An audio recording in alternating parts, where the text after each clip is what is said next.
يولين لوبيتيغي مدرب منتخب إسبانيا. يولين أظن أنها قرعة جيدة أم يمكن أن نقول أنها قرعة صعبة مع البرتغال؟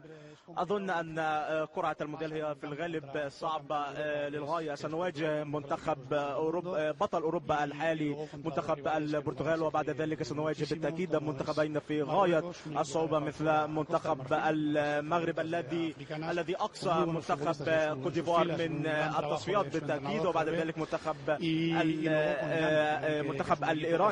الإيراني بالتأكيد كان من أول المتأهلين للمنتخب، لم يستقبل أي هدف خلال مرحلة التصفيات، ولديهم مدرب متمرس للغاية يعمل مع الفريق منذ وقت طويل. بالتأكيد نحن سنخوض مباراة في غاية إسبانيا بعد الترشح بالتأكيد، وبعد توليك لقيادة المنتخب تطور كثيرا، والآن أصبح من المرشحين للفوز بلقب هذه البطولة.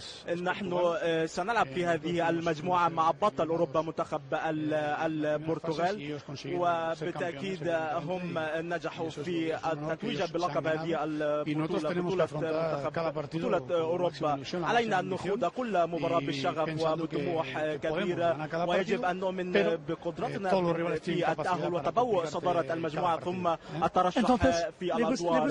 إذا أنت أعجبتك القرعة، لا يمكن أن نقيم حدث. نحن يجب علينا أن نستعد لما وجدناه في هذه المجموعة. بالتأكيد هي مجموعة صعبة للغاية، ولكن هذا هو كأس العالم.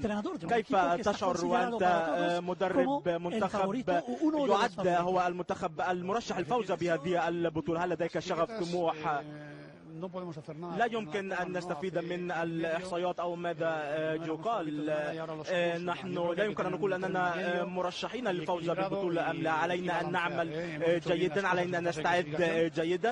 يمكن أن نقول أننا لعبنا جيدا خلال مرحلة التصفيات، لدينا حظوظ للمنافسة بقوة على اللقب، لكن من أجل الفوز بهذا اللقب علينا أن نؤدي عملا جيدا، علينا أن نلعب بكل قوة.